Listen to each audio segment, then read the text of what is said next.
Hello and welcome. I'm Kriti Mehta and you're watching the World Report on NewsX World. Let's take a look at the top headlines this hour. Chinese Foreign Minister Wang Yi says Japan's claim that Chinese fighter jets targeted radar on Japanese aircraft is completely unacceptable. Japan calls the encounter dangerous while China accuses Tokyo of repeatedly approaching and disrupting its navy during training. Japan lifts tsunami warnings after a 7.5 magnitude quake injures at least 30 people and forces around 90,000 to evacuate in the northeast. Small waves were recorded, power is back on, and authorities warn the risk of a major aftershock remains high for a week. Billionaire and Trump ally Andrej Babis has been appointed Czech Prime Minister, signaling possible cuts to Ukraine aid and tense European Union relations. President Peter Pavel named him after his party won October's election.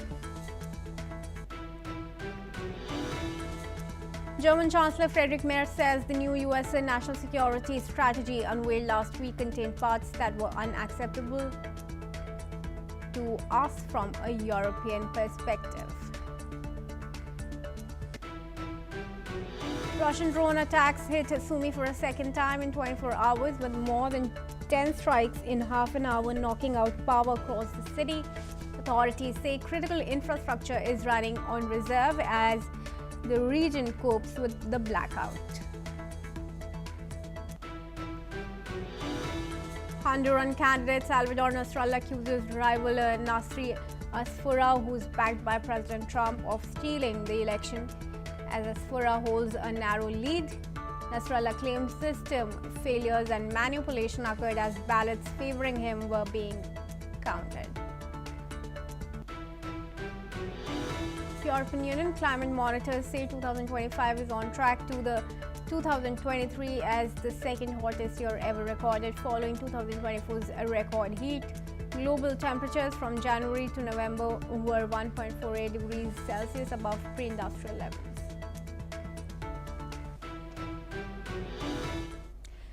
And let's start the bulletin from news from Kremlin, which has rejected claims from European leaders that President Vladimir Putin wants to rebuild the Soviet Union or is preparing to attack a NATO country.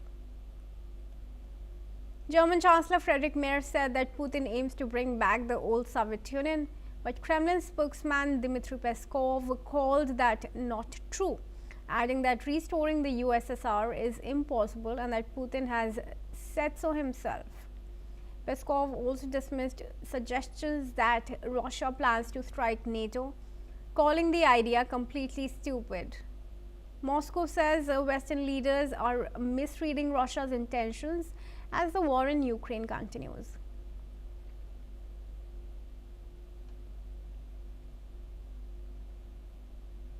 And now moving on, US Secretary of State Marco Rubio is calling for an immediate end to the renewed fighting along the Cambodia-Thailand border. In a post on X, Rubio said that the United States is concerned about ongoing violence and rising casualties, urging both sides to cease hostilities, protect civilians, and return to the de-escalation measures laid out in the Kuala Lumpur Peace Accords. At least 10 people have been killed since Monday, 7 Cambodian civilians and 3 Thai soldiers, while Bangkok reports 29 soldiers wounded. Cambodia says that 20 of its civilians have also been injured. The latest round of clashes began early Monday after Thailand accused Cambodia of launching a border attack that left 1 Thai soldier dead, prompting Thai F-16 airstrikes and a rapid military response. Thousands of residents on both sides of the border have now been displaced as tension escalates between the two countries in Southeast Asia. US President Donald Trump on Monday urged both countries to fully honor the ceasefire commitments they agreed to in October, while Malaysian Prime Minister Anwar Ibrahim has also called for restraint to prevent further bloodshed. And our request now Raymond Vickery, who is an international affairs expert and a former US Assistant Secretary of Commerce, to join us. He joins us from Washington, D.C. Thank you, Mr. Vikri, for joining us here at NewsX World. We appreciate you taking time out to speak to us. Now, how do you think that let's talk about the conflict first, and then, of course, what the U.S. has to say on it. As far as the conflict goes, it's clear how Thailand seems to be more powerful in its military facility. It has more force, it has an air force that Cambodia does not have. So how is this conflict likely to proceed with one side clearly more advanced in its military than the other? Well, thanks very much for having me. It seems to me that this latest conflict shows that you need to have a strategy, you need to have partners, and you need to have principles in order to secure an enduring and long-lasting peace. You know, our President Trump claimed that he had solved this problem as one of the 8 issues internationally that he claimed should give him the Nobel Peace Prize. We know that a number of those claims are simply false because a pause in shooting and killing is not a solution to the problem. What needs to be done here, of course, is to have a multilateral approach from the international community to be able to solve this kind of crisis. You're quite right to say that Thailand has an overwhelming military, but the fact is that when you're in Southeast Asia, as the United States learned to its sorrow, it's not enough to have overwhelming military might in order to be able to win the conflict. So what needs to happen is that there ought to be an international approach to this. This is not a real estate transaction between Thailand and Cambodia that President Trump can come in and say that he solved it. He didn't solve the Pakistan-India situation as he claimed. He hasn't solved the Iran-Israel situation as he's claimed. He's gotten a pause in Gaza, but that's only a pause. So yes, this conflict needs to have an international approach so that might makes right doesn't prevail, but there is some semblance of the rule of law and adherence to principles in order to solve what is basically a border conflict. Right, Mr. Vikri, now Thailand has issued a statement that a sanctions threat is not going to work in this conflict, and they would not accept a third-party mediation at this point in time, clearly referring to Trump. What's the role that ASEAN can now play? Well, ASEAN is on the ground and has a much better chance than does Donald Trump taking his real estate transaction approach to it. In Thailand, it seems to me, is acknowledging that, and for President Trump to say he ought to get the Nobel Peace Prize in part because he solved the Cambodian-Thailand situation is just wrong. ASEAN can play a role here.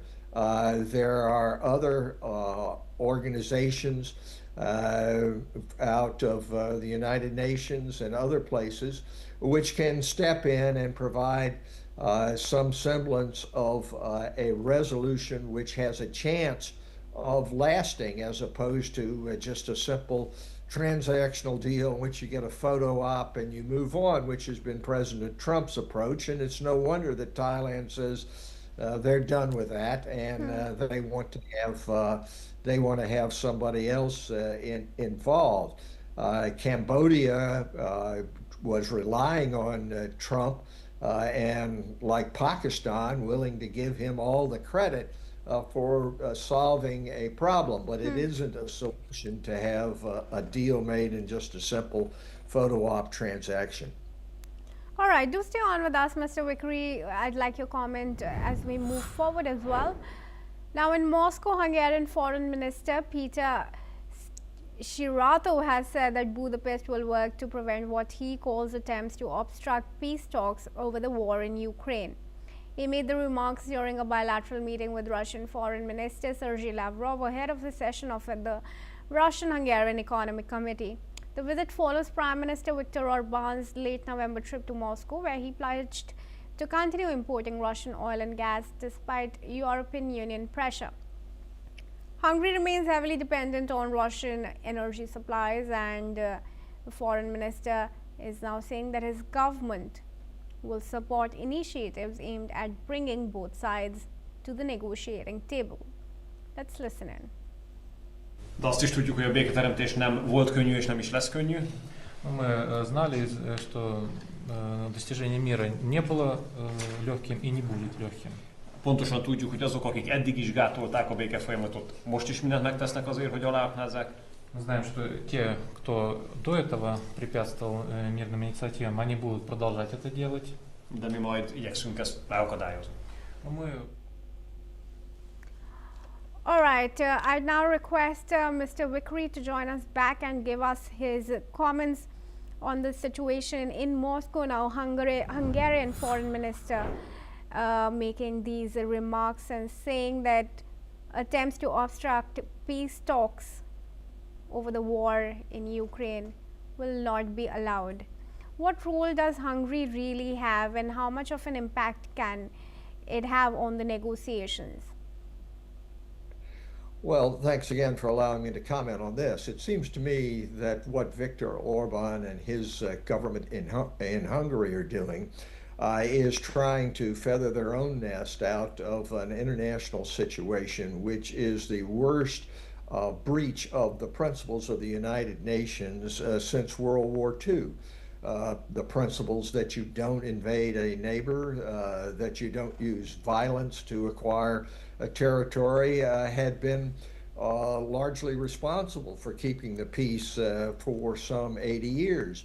And Russia, under Putin, transgressed that on February the 24th, 2022, with a full-scale invasion with the intent of taking over Hungary and adding it back into what was the old Russian Empire, which then became the Soviet Union.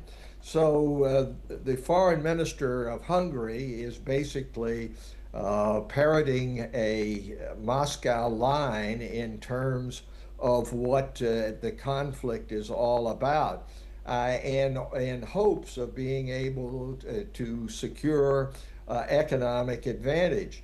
Unfortunately, this is really a reflection of President Trump's approach to the conflict, that really there ought to be peace, and so we can make some deals with Russia, and we can make money out of it. Even when talking about releasing funds, President Trump has been talking about getting a 50% return on the funds which are released. So Viktor Orban and his government, the foreign minister, unfortunately are in line with this. This is not a strategy for peace. It is not bringing together partners based upon principle, but it is typical of the way in which the Orban government has treated Moscow in hopes of being able to get economic advantage out of a very dire situation. All right, thank you for your comment, Mr. Vikri. Do stay on. We have some more news coming out of the United States. This one on the Fed elections. Now, the U.S. Supreme Court is considering a Republican-led push supported by the Trump administration to overturn a quarter-century-old decision that limits how much political parties can spend in coordination with candidates for Congress and a president. The case challenging a 2001 ruling that upheld a provision of federal election law aimed at curbing corruption. The court is revisiting the issue shortly after signaling it may overturn a 90-year-old precedent restricting presidential power over independent agencies. Democrats are urging the court to uphold the current law, warning that removing these spending limits would further empower wealthy donors and political parties in elections. And I now request Mr. Vikri to join us back and give us his comments on this. Mr. Vikri, why are the US Fed officials divided on this? Well, thanks again for letting me comment. President Trump has had a view of the executive branch that it is not constrained by the laws passed by Congress. It's really not constrained by the courts. And what it wants to have is complete authority over any of the independent agencies which were set up in order to provide economic stability in the United States. There are two court cases here that you point out. One has to do with the Federal Trade Commission and whether or not President Trump has the authority to fire a member of it. And of course, that impacts upon the Federal Reserve, which is set up to be an independent body, to keep the executive from making short-term political economic decisions, which in the long term have an inflationary or a bad economic outcome. The other court case has to do with campaign finance and whether or not you can restrict the ability of wealthy persons, of corporations, to be able to give money without disclosing where it's coming from, and in this case of being able to support different campaigns across the campaigns with political action committees. Unfortunately, the Supreme Court, under really a Trump-appointed or in a conservative majority, partially appointed by Trump, has said that money is speech and that you can't control the political influence of money because it's a form of speech. That seems contrary to common sense, really, that you can do that. But this is all of drive by President Trump to change the form of government in the United States from one of checks and balances, a constitutional approach, into one in which the executive has full authority and is not constrained by Congress or the courts. All right, thank you, Mr. Vikri, for joining us and helping us with your perspective there. And with that, viewers, we're now going to move on. Now, police are investigating a shooting in Beara, an Arab town near Al-Faham, that left one man dead and another seriously injured. Paramedics responded to the scene and found a man in his 20s critically wounded by gunfire. He was unconscious and was pronounced dead upon arrival at the hospital. Another victim, who was an 18-year-old male, was also shot but remains conscious and is in serious condition. He has been transported to the hospital for treatment. Authorities have secured the area and are actively searching for suspects. Moving on, Microsoft CEO Satya Nadella met Prime Minister Narendra Modi of India and committed the US-based software giant's largest ever Asia investment of over $17.5 billion towards developing artificial intelligence capabilities. Nadella thanked Prime Minister Narendra Modi, saying he held an inspiring conversation on India's AI opportunity. In response to this, Prime Minister Modi said that when it comes to AI, the world is optimistic about India.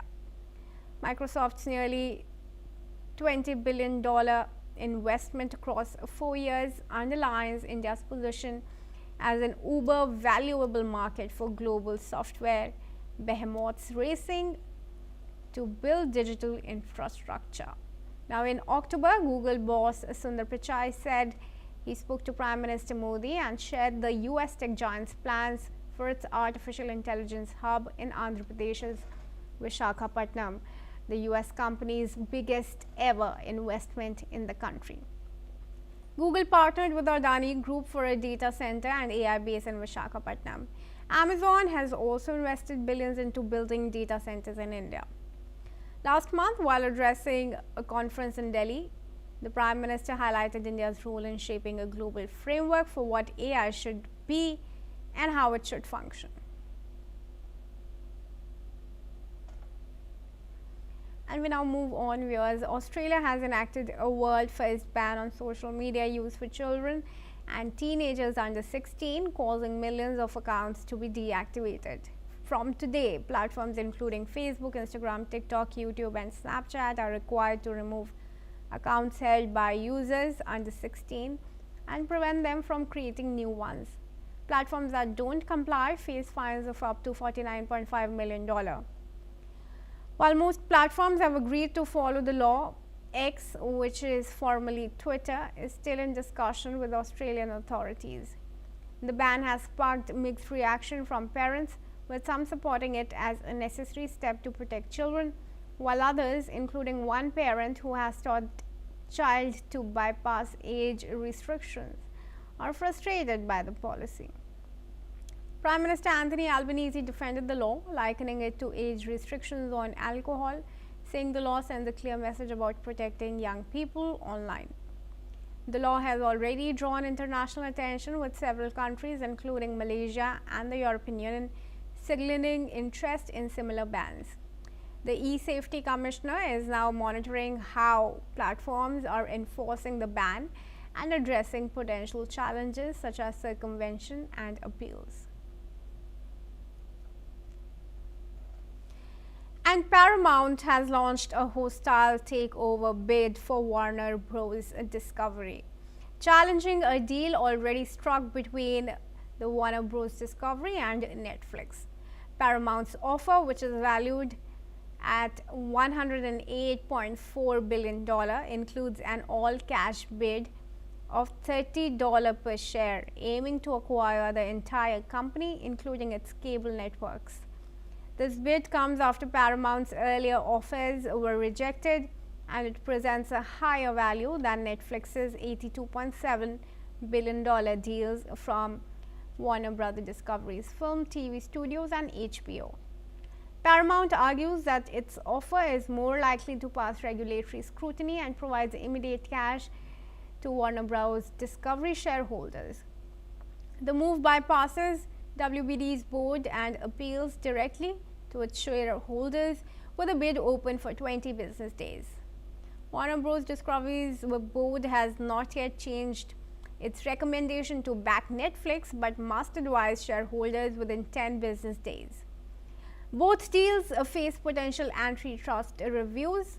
Paramount's bid is backed by investment funds with ties to the Trump administration, which has expressed concerns about Netflix's market dominance.